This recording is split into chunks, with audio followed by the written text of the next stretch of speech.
Hey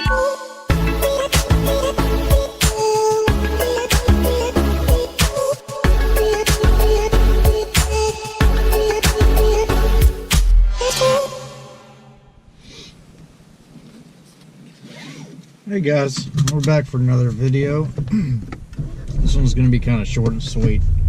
I'm on my way to the store, but make sure the radio and everything is off. There we go. So this video is going to be one of those 5 things I hate, you know, or whatever that, you know, some people do. I thought it'd be interesting if I did one. I don't know if I'll actually get to 5 things or not, but you know, I'll talk through some of it. Now, some of it's not really fair, because when you buy this car, I mean, there's enough reviews and, you know, information out there that, you know, that already covers some of the downfalls or some of the gripes and complaints. So you kind of know some of this stuff going in. But, you know, I'll go through what you know, the negative highlights for me. And some of it are kind of just not really that negative. But we'll get through it anyway. Moving on. So the first thing, probably the rear end height. You know, the front gap from the fender to the tire is like 2 fingers for me, and it's completely the way that I like it. It's just subjective, because some people don't care. Some people like cars that are slammed. I like it where it's usable. You know, I drive the thing every day, and so, you know, I like a usable suspension, so a little bit off of that front tire, but the rear end is unacceptable. I know that it's in the design of the car, and it's supposed to, you know, be made that way. So I don't know if that's a true negative or not. But for me, I wish that, you know, the rear end was about 1.5 inches lower from the factory. That would have been nice. Now, of course, the aftermarket answers some of that, but, you know, we're talking about just a stock car here from the factory. So that would be number 1. Second would be, this is really hard because I like the car so much. So second would probably be the in my shifter, the reverse lockout collar rattles whenever I shift. It's very annoying. The only way I can kind of make it stop is to kind of put a pinky on the top piece of that whenever I'm shifting, to keep it from moving around. I guess the collar is moving, you know, on the back and forth, independent from the shift arm. I think that the what am I looking for? The tolerances that they've made, it gives it enough so you can slide up and down with no issues, but it's too loose. It does make some noise. Now I've got about almost 3,000 miles on the car, just shy of it, and I'll come back and we'll do a 3,000 mile update. You know, we'll do that. And this video is obviously going to be a 2-part video, so we're going to cover some of the things that I don't like, and then we'll come back and do another one for some of the things that I do like. But, and that'll be hard too, because there's way more than 5 things that I like about this car. But anyway, so, man, what else is there? I like pretty much everything about it. Okay, well, let's talk about the HVAC controls. The turning knobs are cool, but the fan speed, you know, it's a button, and they're small and they're hard to get to on the fly. You have to really take your eyes off of the road and look at what I'm doing to be able to, you know, adjust the fan speed or whatever. I wish that it was a turn knob, you know, and the actual, I wish they'd have reversed it. So the, you know, to make it hot or colder, I wish that was a button, and in its place they had to adjust the fan speed. It was a turn knob. Like they just swapped it. That would have made things a lot easier to use on the fly, instead of, you know, I have to actually look at what I'm doing while I'm driving, and it's distracting.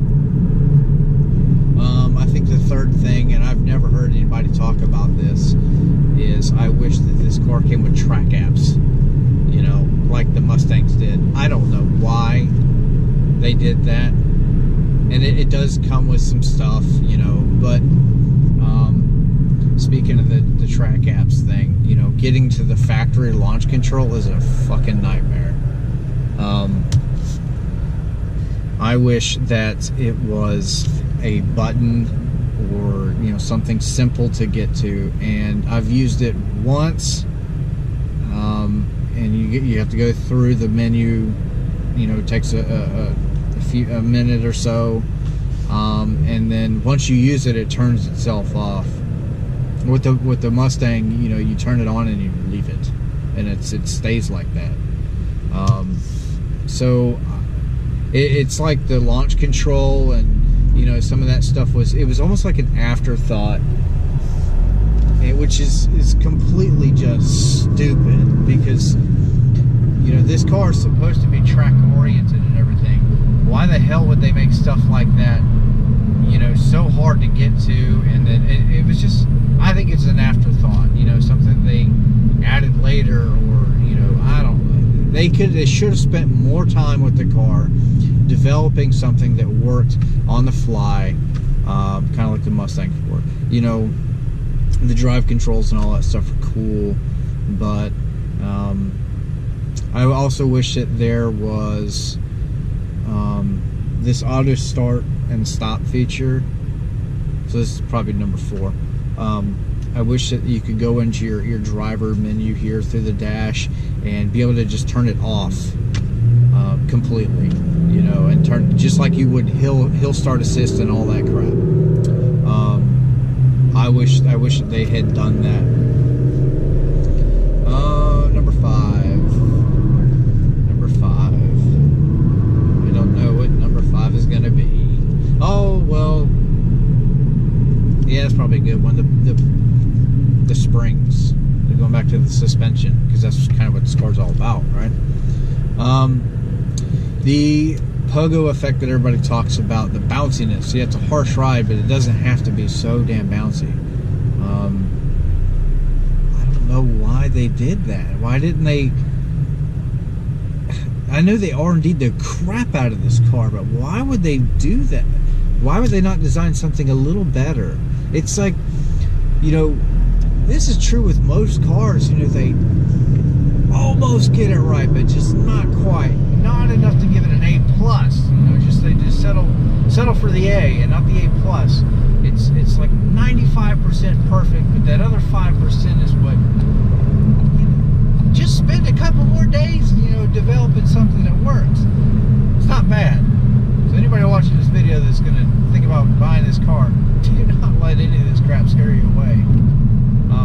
Because they're little bitty things, and the aftermarket solves it. But, you know, it sucks you have to spend money to fix that stuff. But you're probably going to spend it anyway, because you want lowering springs and all that jazz. But anyway, that's kind of, I guess, my little 5 major gripes. There's probably more that I'm just not thinking about right now, but that'll suffice for now. But while I got you watching this thing, and if you're sticking with me through the video, I appreciate it. I want to talk a little bit about butthurt and the car community. I watched some videos where they tear this car to pieces, or they tear apart other cars, you know, just other people doing reviews on other cars and stuff like that, where they just like, oh, this car sucks, you know, it's so expensive, or whatever, blah blah blah. Well, sometimes keep your damn opinions to yourself. You know, it's I'm in a Walmart, people are walking around. it's cool. Everybody has opinions and stuff, but you know, sometimes you might actually really hurt somebody's feelings. You know, maybe they're of the younger generation, and maybe this is their first or second car, and they've looked and cross shopped, and they've saved up a good bit for their dream vehicle. You know, and then you get some people that come in there and just flame them to pieces. You know, these tools on the internet. Anyway, I'm gonna park for a minute, but I just think that you know, I wish that the car community would be a little bit more positive and supportive. Like me, I don't really roll around with any dedicated car group. I enjoy all vehicles. Anything that's fast, performs well, I like them all. I'm kind of unbiased towards different brands. You know, I have no problem driving a Chevy Camaro, or you know, GT350, or Nissan 370Z. I'd have fun in all of them, you know. But there's certain things about different cars that, you know, attract my interest, and why I would, you know, like why I pick one over the other, just like every other human on this world. But I also don't go out of my way to be like, you have a piece of shit, or you have a piece of shit. No, you know, to each his own. You know, what place do I have to go criticize somebody else's choice? You know, they're making their own car payments. You know, that's what makes them happy. Why I don't know. You know, they're always making, generally when they come out with new vehicles, they don't make them worse. But anyway, I do think that I'll have this vehicle for a long time. We have plans, and the car have plans. So, you know, I like pretty much everything about it. But anyway, I'm gonna wrap it up. So that was my little 2-second, or actually like 5-minute gripe and complain about different things. But I'll come back for a follow-up with, you know, 5, maybe 6, maybe 7, maybe 20,000 different things that I like. You know how it goes. We'll just talk about it. And then I'll do a 3,000 mile update video, because there's some things that I want to highlight in that, since I've owned the car. You know, some things that I've experienced, some positive, some negative. So just stick with me, and stay tuned for all the other videos. And if you stuck with me through the end of this thing, awesome. I really appreciate it. I love to see this channel grow, and I don't plan on stopping anytime soon. And I know that some of my videos have helped some of you guys on the internet, and that's awesome. It's pretty cool. That's why I do them. You know, I'm not getting paid for any of this. I like helping people out. So anyway, thanks for watching.